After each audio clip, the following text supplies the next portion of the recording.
วัสดีทุกคนวันนี้เราก็สิพาทุกคนมาเบิ่งบุญพระเวทบ่น้องลำจันเนาะแล้วก็แห่ใบลานพร้อมตอนนี้เรากำลังเดินทางไป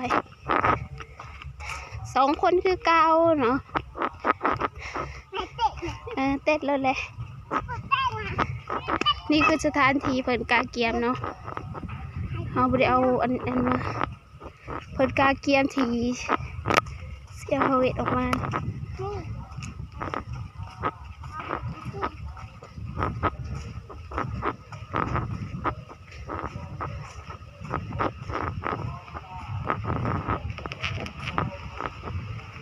ไป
ตามมาด้วยศรัทธาของ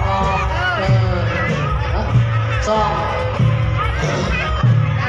อันนี้ก็มีซองบุญมาจากบ้านเลย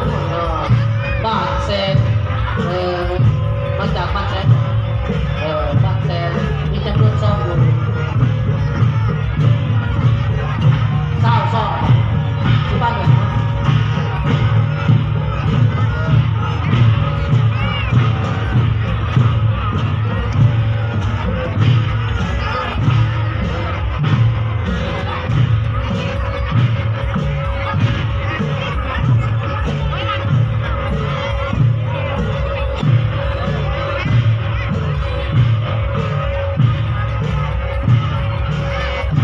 เขาต้องกันไปด้วยพี่น้องเลยเจ้าภาพเจ้าศรัทธาอันนี้ก็คือซ่อมมาจากบ้านปงหน้า